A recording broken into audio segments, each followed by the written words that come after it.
has just concluded a trial of a personal carbon dioxide allowance, which, as the name implies, calculates how much carbon dioxide is produced annually in the UK and then divides that per person per day, then works out by how much that figure needs to fall in order to meet net zero goals. We have the white paper in my office that informed the trial. The whole concept of a daily carbon dioxide allowance is now out there for all to see. Conspiracy theory no more. I bloody told you so.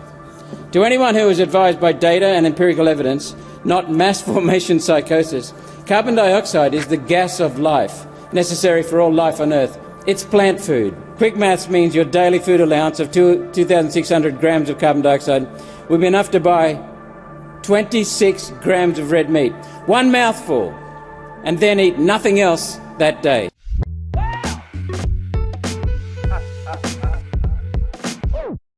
Have you noticed how every dystopian story always starts off the same way? Like very reasonable. Not with explosions, not with robots, not with the sky turning the colour of regret. No, everything starts with a pilot scheme, a small test, a trial period, an email titled, "Welcome to the Personal Carbon Allowance Pilot." Now, nothing terrifies me more than a government emoji, a smiley face, and a leaf. That's basically an official warning letting us know that life is about to become administrative. But yes, the UK ran a real trial. 20 kilograms of CO2 per day. 20. You don't realise how small that is until you try and live on it. It's like being told you can eat whatever you like as long as you lick instead of chewing. I found myself having arguments with inanimate objects. Me at the kettle. Do you really need to boil? Can't you just glow warmly? Suddenly everything was carbon. Boiling water. Carbon. Driving. Carbon. Breathing. Oh yes, carbon. I reckon you could expect the app to tell you, please limit emotional outbursts. They elevate your respiration rate. The system taught us things that we didn't want to learn, and when human beings learn things that they don't want or need to learn, they get a little bit weird. In the old 2000 trials, some people reduced emissions, nearly 5% according to the reports. Those people are no fun. Those people embrace it. They cut food waste, they saved money, lived like enlightened monk hippies, with extremely organised recycling bins. And then there was the rest of us, the ones who took one look at our carbon dashboard and thought, well, that's it, I'm an environmental war criminal. One man in the group said, if this was a video game, I'd have died in the tutorial. Another just sighed, laughed and made a cup of tea and said, send me to carbon jail, I deserve it. Because the system wasn't just complicated, it was shaming, darkly, gloriously shaming. A woman compared it to Weight Watchers, except instead of losing weight, you lose hope.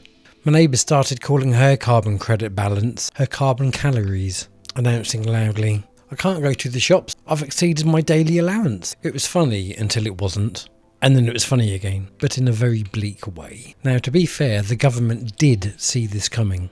Back in 2008, they ran a big study and decided that personal carbon allowances were ahead of their time, which is the nicest way of saying this will cause riots. The barriers that they listed were this: social acceptability, complexity, cost, and unofficially, the public will absolutely not behave, no matter how many leaf emojis we use. And so they shelved it, they put it away. Probably hid it under a stack of reports like national happiness strategies or plans we will definitely never implement. But then technology changed. Now we have smart meters, smart appliances, smart thermostats, smart everything. Everything's smart except us. Suddenly the idea wasn't ahead of its time anymore. It was right on schedule, wearing a lanyard and holding a tablet. Modern research from UCL, Wikipedia, post-COVID digital studies say personal carbon allowances are more feasible now, which is true and terrifying. Your fridge talks to your phone talks to your energy meter talks to the government, and your government talks to you in that gentle but threatening tone that all apps have been adopted. You've used 87% of your carbon allowance. Consider not doing anything for the rest of the day. Honestly, the system didn't just measure carbon, it measured your will to live. And the fairness concerns? Oh, they were deliciously nightmarish. Poorer households produced more carbon emissions, heating badly insulated homes. Rural people needed to drive. Parents with kids? Forget it. Kids emit carbon constantly, like biological chimneys. I met a father of 3 who said he loved his children, but from an emissions perspective. They're basically fugitive methane leaks. Even overseas trials in Europe, Australia, found the same thing.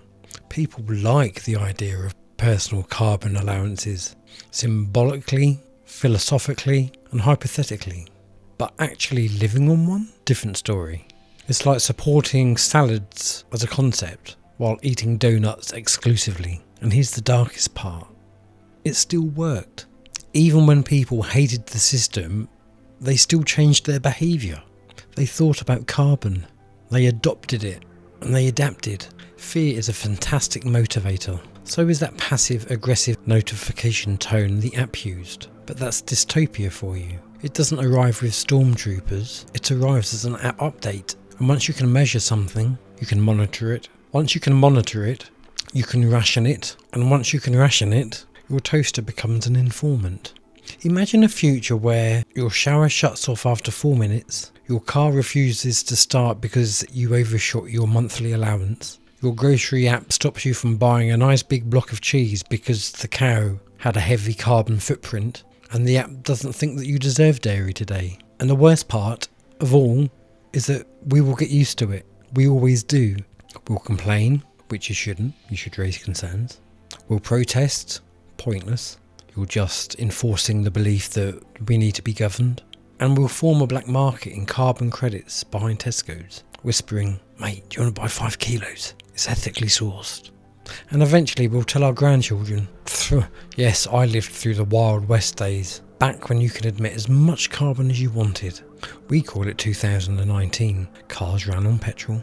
People took long showers. We heated our homes without asking permission. It was madness. But until that future arrives, I'm making the most of my 20 kilograms a day. I've spent half of it talking to you about how little of it I have left. And I still haven't boiled the kettle.